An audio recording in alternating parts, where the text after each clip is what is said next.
sexta-feira, tenho muita informação para partilhar com você. E a gente vai para o nosso quadro sobre direito do trabalhador. É Direito em Pauta com ele, que já está aqui comigo. Bom dia, Tadeu Vilarinho. Bom dia, Anne. Bom dia a todos que acompanham a TV Tambaú.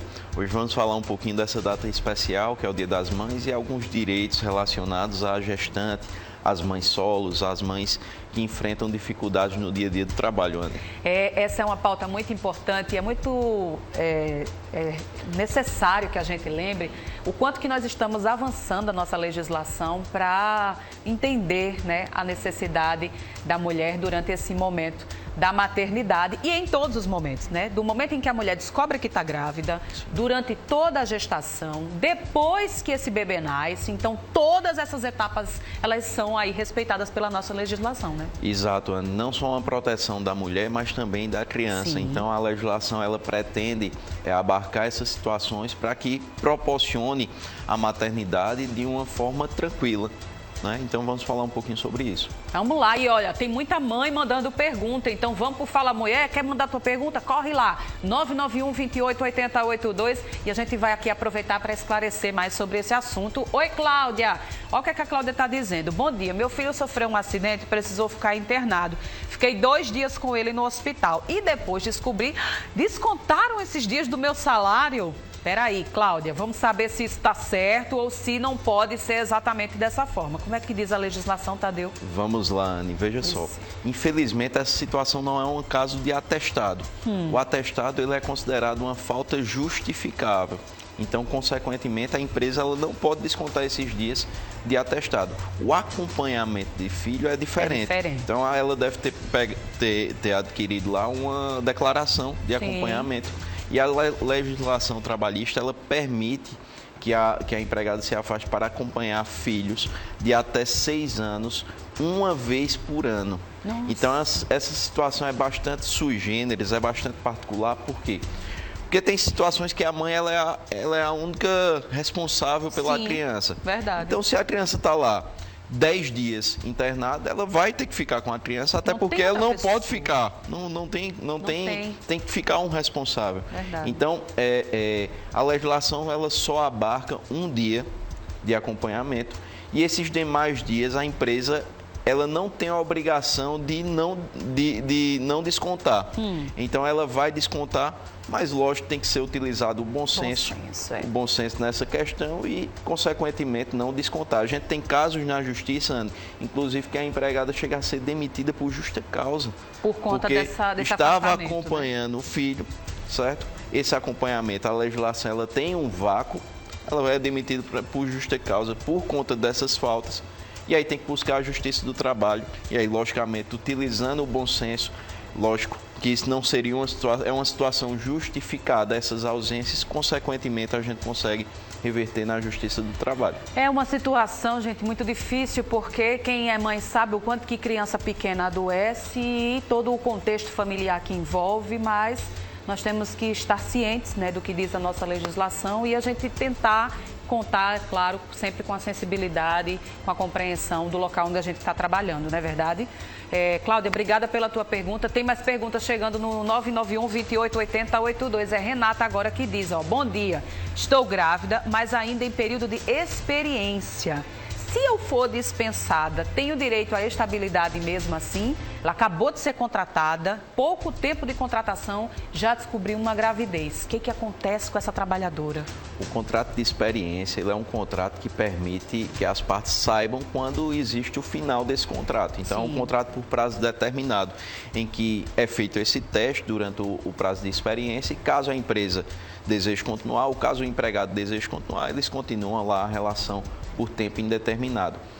Caso a empregada ela seja contratada já como na condição de gestante ou ela vire gestante durante o contrato de experiência, ela vai ter direito à garantia provisória no emprego. Então, esse contrato ele vai virar um contrato por prazo indeterminado e ela vai ter essa estabilidade desde a concepção, desde o momento lá que a criança foi concebida, até 5 meses após o parto, Anne. Isso independe, inclusive, do conhecimento do empregador.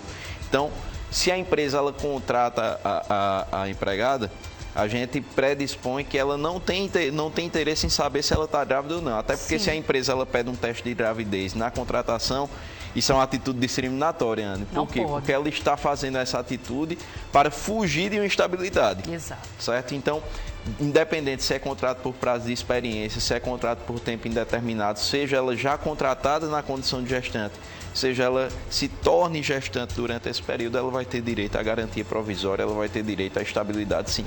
Graças a Deus, né? Então, assim, pelo menos o que diz hoje é isso, né? Independente da sua forma ali de contrato, se descobriu a gravidez, essa mãe ali, ela vai estar assegurada durante aquele período da gestação e até os 5 meses após o nascimento da criança, viu? Vamos para mais perguntas. 991-28-8082. É Fernanda agora que pergunta. Bom dia, doutor Tadeu. Preciso levar meu filho ao médico com frequência porque ele tem asma. Já recebi advertência por faltar ao trabalho alguns dias e ela pergunta se a empresa pode fazer isso. A pergunta da Fernanda, ela tem total relação com a nossa primeira pergunta aqui, que era sobre aquela mãe que tem necessidade de se afastar do trabalho para cuidar do filho doente. A gente está vivendo, inclusive, agora um período de virose, a cidade inteira adoecida. E a mãe que precisa trabalhar, mas também precisa cuidar desse filho. Isso, Fernanda. E aí fica a dica também para os empregadores. O diálogo, nesse caso, é a melhor saída, certo? Então, você propõe ao empregador que nesses dias que você precisa acompanhar e, consequentemente, provavelmente você chegue mais tarde no trabalho, você faça uma compensação de horário, ultrapasse essas horas, já que a legislação apenas permite esse acompanhamento como uma falta justificável em um dia até o seu filho, sua filha ter 6 anos. Então, busque um diálogo com a empresa para que essas horas sejam compensadas. Se eventualmente você precisar faltar todos os dias, que você reponha esse dia, que faça um banco de horas.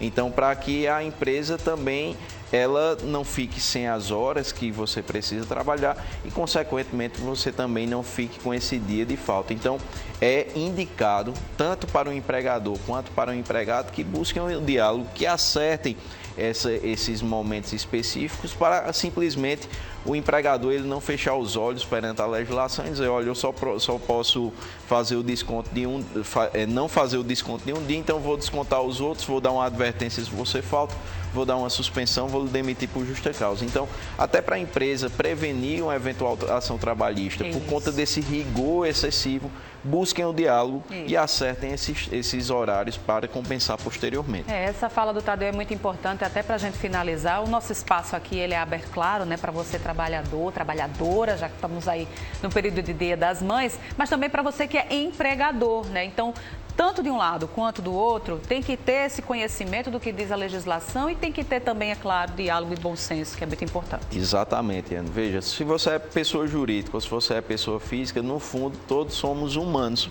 Isso. Lá no final, quem está controlando uma pessoa jurídica é um humano. E a gente sabe que todo mundo passa por algumas situações específicas, então tem que ter um bom senso, não se basear apenas no rigor excessivo da legislação e simplesmente deixar de lado o empregado, justamente nesse momento tão importante que precisa cuidar do seu filho, cuidar de sua filha. Tadeu Vilarim, para a gente ter nosso bate-papo da sexta-feira, que a gente poderia ficar o programa inteiro aqui, né? Agradecer a todo mundo que está mandando mensagem ainda. Se a sua mensagem não foi respondida, ele volta para falar na próxima sexta-feira ou pode responder direto, inclusive, lá na rede social, né, Tadeu? Exato, estamos à disposição no Fábio Lopes Advocacia Oficial. Caso você tenha uma dúvida, busque um advogado de sua confiança. Caso seja do seu interesse, contato conosco. Acessar Fábio Lopes Advocacia Oficial. Desejo um Dia das Mães de muita saúde, de muita paz, junto aos filhos. Que Deus abençoe a todos. Amém, amém. Até sexta-feira, se Até Deus quiser. sexta-feira. Vamos lá? No comecinho do programa, a gente teve aqui, né, a nossa interação no 991-28-8082 e eu disse para você, a mãe que estiver ligada aí vai poder ganhar um presente do Dia das Mães. Bora? Pega o telefone 3015-3708. A primeira mãe ou filho que ligar vai ganhar o primeiro brinde, que é um almoço para mãe e filho lá no Rei das Quentinhas, em Mangabeira. Mandar um abraço para minha querida Naira, lá do Rei das Quentinhas. Naira, Deus te abençoe. Ela disse, vai dar de presente para essa mãe e para esse filho esse almoço especial de Dia das Mães por conta do Rei das Quentinhas. O restaurante fica ali na Josefa Taveira, bem em frente ali ao Banco do Brasil, super fácil de encontrar, maravilhoso, acho que muita gente já conhece, quem ainda não conhece vai conhecer no Dia das Mães. 3015-3708, telefone tá liberado já? Tá liberado. Pega o telefone e vai ligando. Deixa eu só dar um recado aqui que eu volto para poder atender a sua ligação. Combinado? Então chegue para cá. Vamos com mais dica agora.